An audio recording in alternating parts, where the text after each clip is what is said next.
I never expected betrayal to arrive as a simple notification on my phone. It was 11:47 p.m. on a chilly Tuesday night. My name is Daniel Grayson. I'm 37. I've worked as a school counselor at Jefferson Middle School in Kansas City for over a decade. Married to Elise for 9 years. At least on paper, it was a marriage. We used to laugh more, talk more, dream more.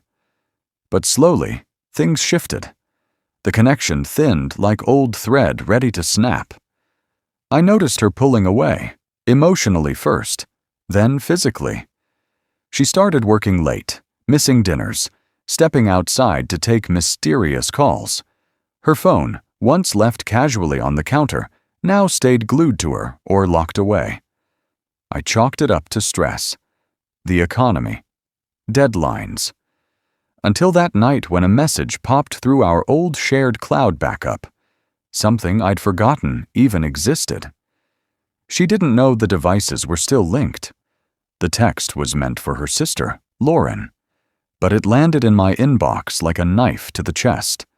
About me, about our marriage, about what she planned to do to me. I sat in my home office, staring at the screen. Elise was upstairs, probably asleep or pretending to be. These days, I couldn't tell the difference.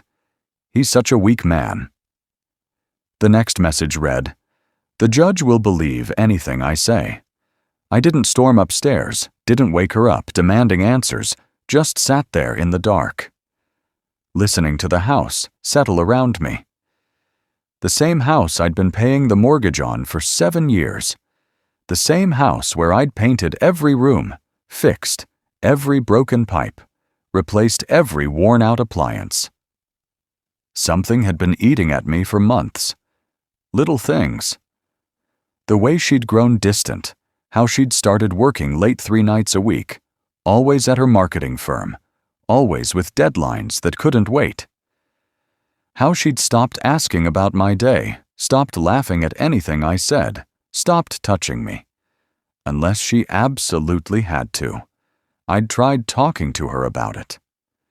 We need to work on us. I'd said one evening over dinner. She'd looked at me like I was speaking a foreign language. Work on what, Daniel? Everything's fine. Everything wasn't fine. And now I knew why I scrolled through more messages. They went back weeks. Conversations about divorce lawyers, about asset protection, about how to make me look bad in court. About how easy it would be to claim I was controlling, emotionally abusive, maybe even violent. He never raises his voice. Elise had written to her sister, but that's what makes it perfect. I can say he intimidates me with his silence, that he makes me feel threatened, even when he's calm. My hands didn't shake. My heart didn't race. I just felt something cold settle in my chest.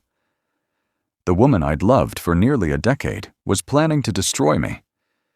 Not just leave me, destroy me. I closed the phone and went to bed. Elise was already there, lying on her side, facing away from me. When she woke up the next morning, I made her coffee. Like always kissed her goodbye. Like always told her to have a good day. Like always. But something had changed. She just didn't know it yet. I met Elise at a teachers' conference in Springfield 9 years ago. She was there representing her marketing company, trying to land contracts with school districts. Smart, beautiful, ambitious. We talked for 3 hours. That first night sitting in the hotel bar until they closed it down. She was nothing like the other women I dated, where they were quiet and predictable. She was bold, where they were content with small-town life. She wanted more. She made me feel like I could be more too. We married 2 years later. Small ceremony, just family and close friends. I thought I was the luckiest man alive. The early years were good. She helped me see possibilities I'd never considered. Encouraged me to apply for the head counselor position at Jefferson, pushed me to finish my master's degree.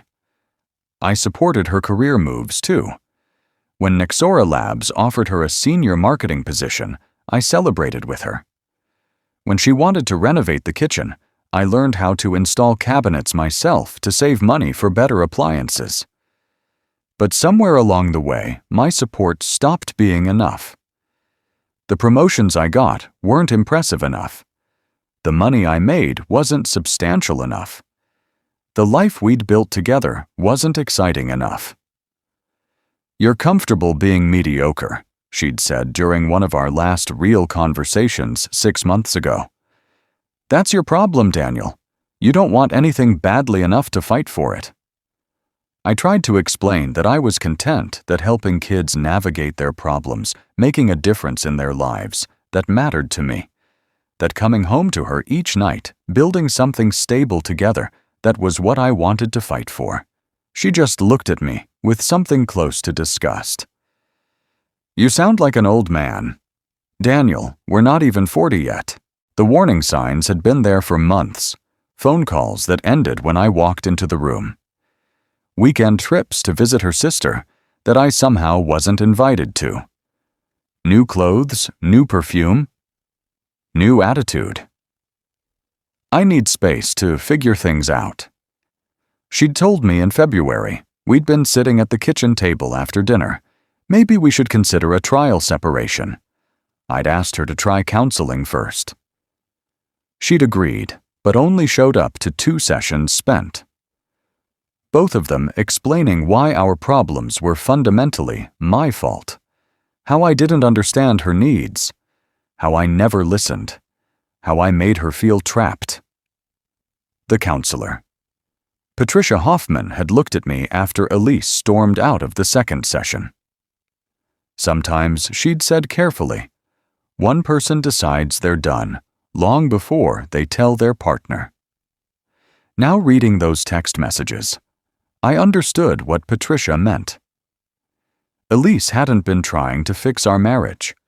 She'd been building a case against it against me, and I'd given her 9 years of ammunition without even knowing I was loading the gun. I spent the next 3 days reading every message in that thread, dozens of them going back. 2 months, Elise and her sister had planned everything. The divorce lawyer she'd already consulted the financial advisor who'd helped her move money into accounts I didn't know about the domestic violence counselor she'd spoken with to understand her options, even the friend who'd agreed to testify that she'd seen bruises on Elisa's arms. Bruises that never existed.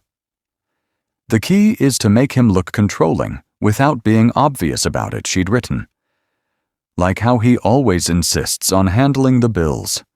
How he gets quiet when I want to go out with friends. How he never wants me to work late or travel for business. Everything I'd done out of love or responsibility, she was twisting into evidence of abuse. Taking care of our finances because I was better with numbers became financial control. Being disappointed when she canceled our plans became emotional manipulation. Wanting to spend time together became possessive behavior. The worst part was reading how confident she was, how certain that no one would question her story. Daniel's reputation will work in my favor. She told Lauren everyone thinks he's this gentle, caring guy. So when I say he's been psychologically abusing me in private, it'll be shocking. People love a good scandal, especially when it involves someone they thought they knew. She was right about one thing. People did think they knew me 12 years of working with troubled kids, helping families through crisis. Being the calm voice in chaotic situations I'd built my career on. Being trustworthy, reliable, safe. She planned to use that against me. I didn't confront her. Didn't print out the messages and wave them in her face. Didn't call her sister and tell her what I thought of their plan. Instead, I did something I'd never done before in my life. I got strategic. Friday evening, I drove to 3 different electronic stores in Kansas City. Paid cash for a security system. Nothing fancy, nothing, hidden, just cameras for the common areas of our house. Living room. Kitchen hallway, my home office. Missouri's one-party consent law meant I could record conversations in my own home without telling anyone else I installed them over the weekend while Elise was at her sister's place. Told her when she got back that I'd been thinking about our security after some break-ins in the neighborhood. She barely looked up from her phone. "Whatever makes you feel better, Daniel," she'd said. If she'd paid attention, she might have noticed. I seemed different, calmer, somehow more focused. For the first time in months, I wasn't walking around wondering what was wrong with our marriage. I knew exactly what was wrong with it, and now I was going to prove it. The camera started recording Monday morning. By Wednesday, I had everything I needed, but I kept them running for 3 more weeks just to be thorough. Some fights are worth having. This one was worth winning. The footage was better than I'd hoped for, worse than I'd feared. Elise spent Tuesday afternoon in our living room practicing her story.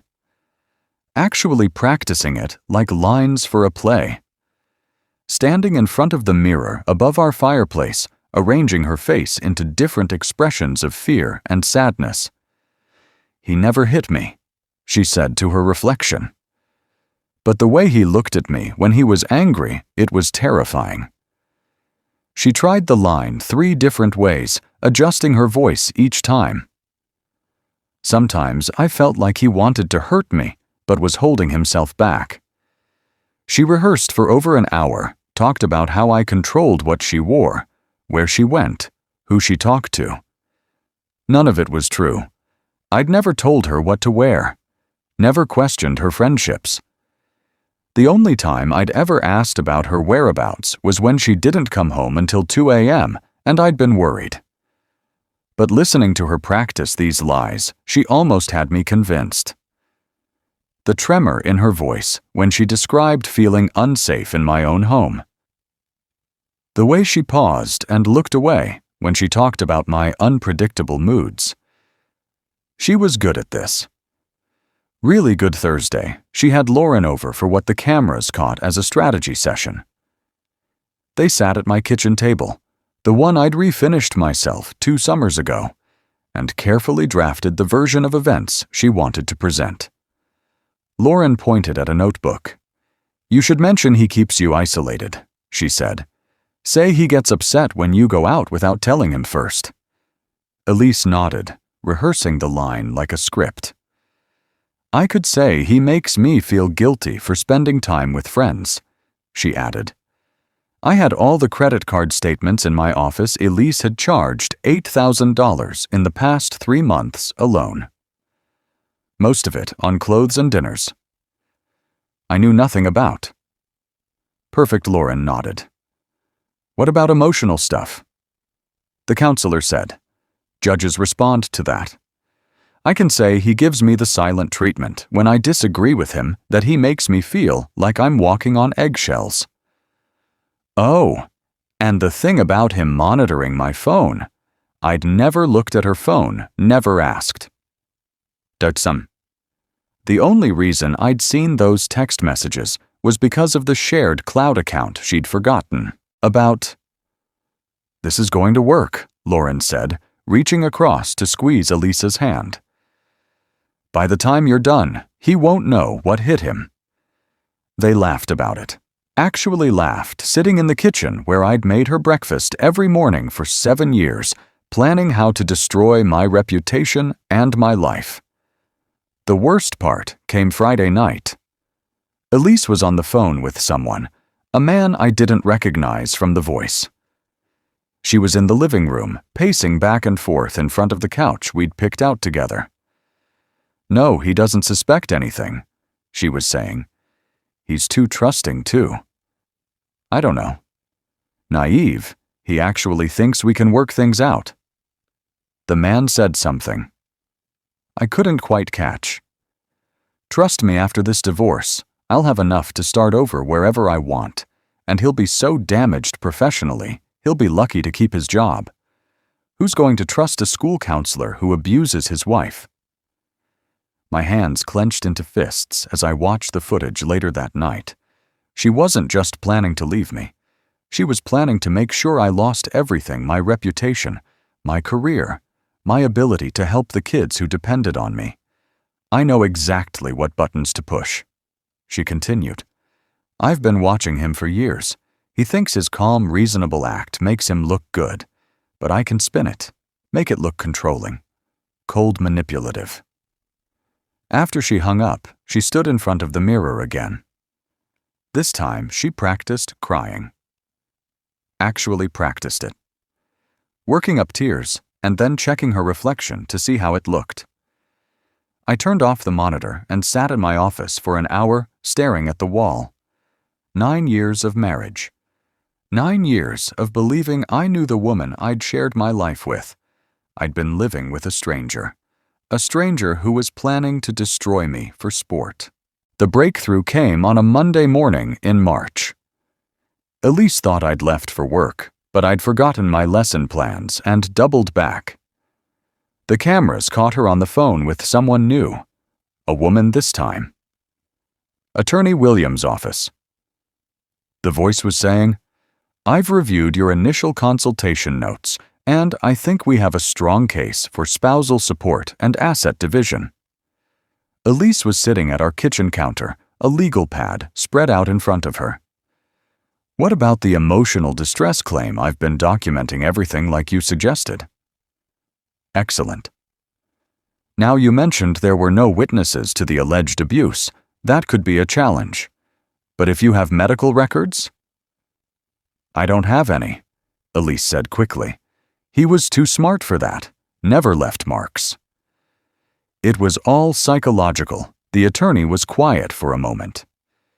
In that case, we'll need to rely heavily on your testimony and any supporting evidence of controlling behavior.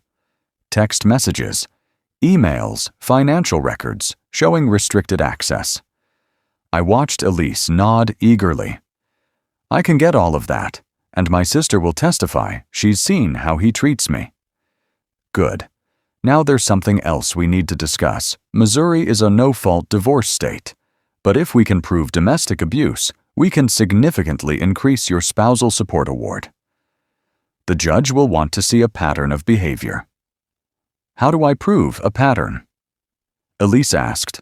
Document everything from here forward. Keep a journal of incidents, record dates, times, specific behaviors. If he ever raises his voice, write it down. If he questions where you've been, document it. Even normal disagreements can be framed as intimidation if presented correctly. My stomach turned as I watched my wife nod along to instructions on how to fabricate evidence against me. She was taking notes, writing down phrases like, felt threatened and afraid to. The breakthrough came on a Monday morning in March.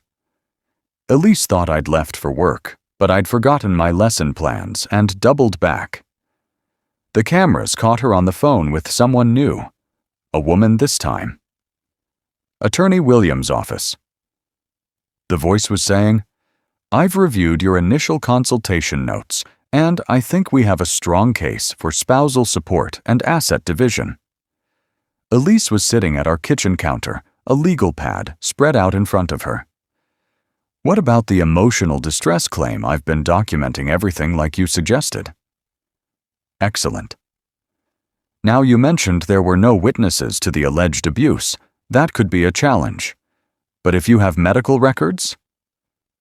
I don't have any, Elise said quickly. He was too smart for that, never left marks. It was all psychological. The attorney was quiet for a moment.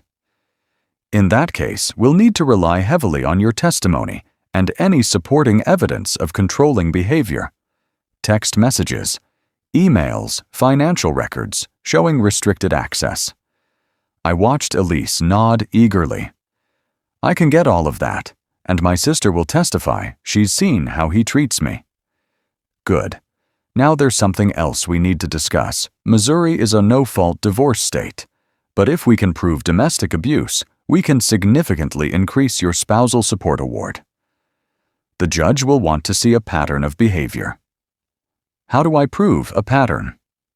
Elise asked. Document everything from here forward. Keep a journal of incidents, record dates, times, specific behaviors. If he ever raises his voice, write it down. If he questions where you've been, document it. Even normal disagreements can be framed as intimidation if presented correctly. My stomach turned as I watched my wife nod along to instructions on how to fabricate evidence against me. She was taking notes, writing down phrases like, felt threatened and afraid to. Mr. Grayson, he said, shaking my hand, tell me what's happening. I laid it out for him, the text messages, the recorded conversations, 3 weeks of footage showing my wife rehearsing lies and coordinating with her sister to commit perjury. Grant watched several clips without saying a word. When I finished, he leaned back in his chair and whistled softly. In 30 years of practice, he said, I've never seen anything this comprehensive. Your wife essentially documented her own fraud. Is it enough? I asked. It's more than enough, but we need to be strategic about how we use it. If we reveal everything too early, she'll claim the recordings were altered or taken out of context. We wait until she's committed to her story under oath.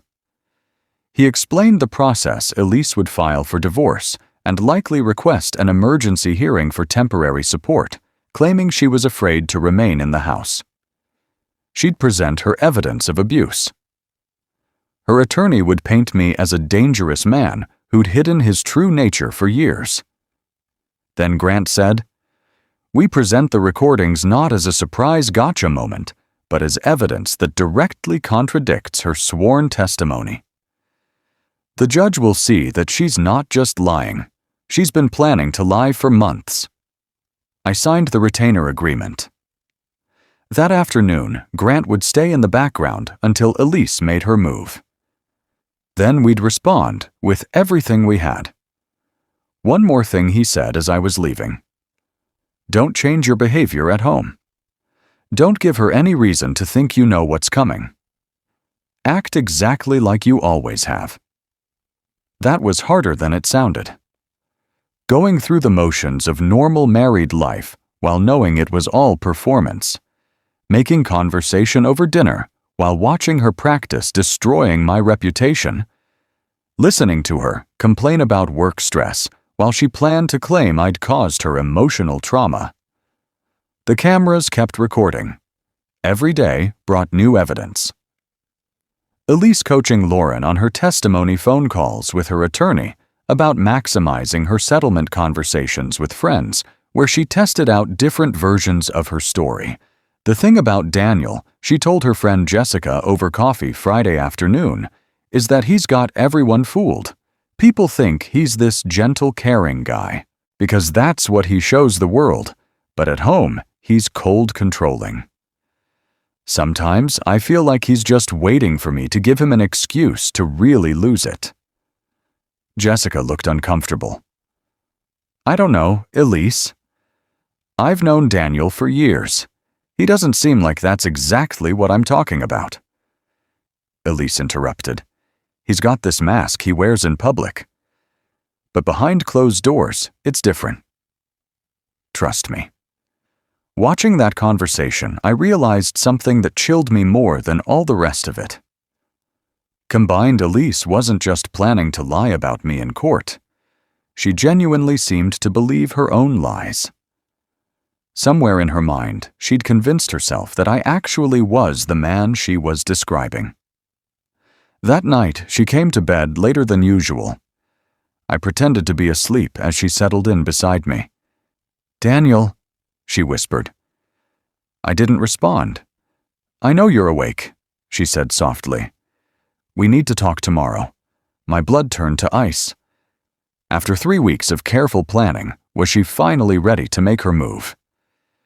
She filed the papers on a Thursday morning in April.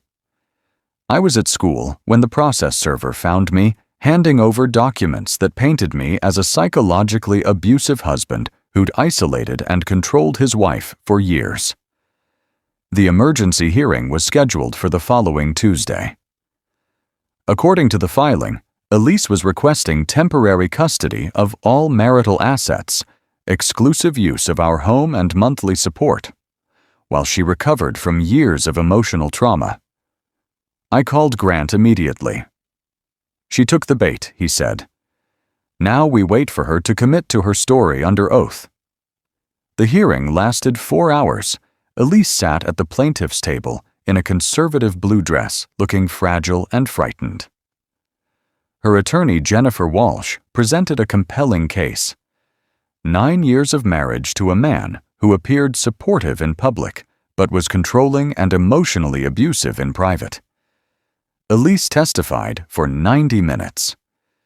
She talked about how I monitored her spending, discouraged her friendships, and used silent treatment to punish her for asserting independence. Lauren testified after her, stating she had seen my behavior as manipulative, and described how Elise seemed to withdraw more and more over the years. She claimed Elise had lost her spark, that being around me had drained her spirit. Every word felt like a carefully rehearsed punch to my character. The judge, Honorable Patricia Knox, listened intently. When Walsh finished presenting her case, she looked ready to grant everything Elise had requested. Then Grant stood up. "Your Honor," he said calmly. "The defendant would like to present evidence that directly contradicts the testimony we've just heard." He connected his laptop to the courtroom's display system and played the first video Elise practicing her testimony in our living room mirror. The entire courtroom watched as she rehearsed the exact words she'd spoken, under oath.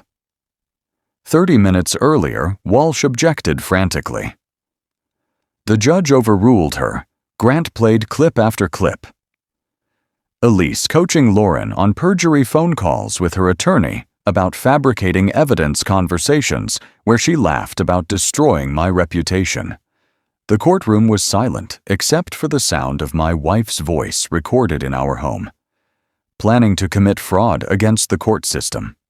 When the final video ended, Judge Knox looked at Elise with something between disgust and disbelief, Counselor Walsh. She said slowly, "I'm going to ask you one more time if your client wishes to modify her testimony." Elise sat frozen, her face drained of color. Walsh whispered urgently in her ear, but it was too late. The damage was done.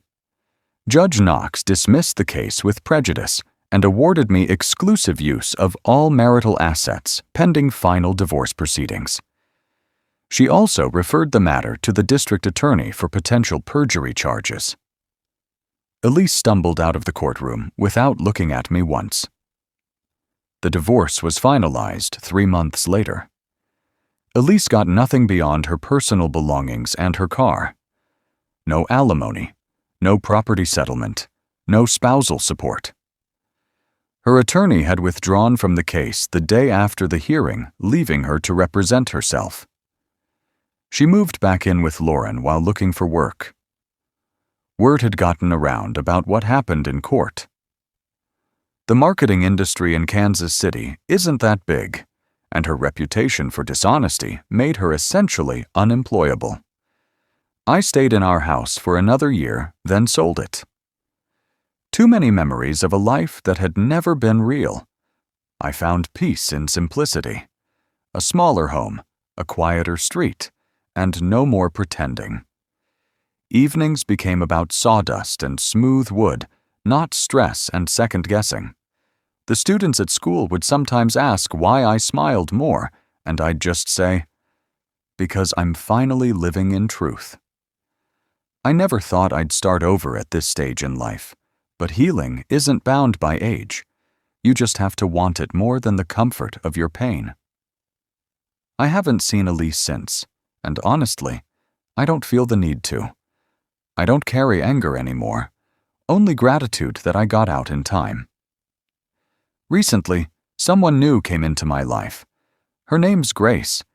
She brings peace, not confusion. Presence, not performance. With her, I don't feel like I need to prove anything. I can just be. And that's the most freeing feeling of all. Some nights I sit under the stars and realize the truth doesn't always roar. Sometimes it just quietly sets you free. Have you ever had to rebuild after betrayal? What did you discover about yourself in the process? Share your story in the comments. Your words might be someone else's breakthrough. If this touched you, please like, subscribe, and share. You deserve peace. You deserve honesty. And most of all, you deserve a life that feels like home.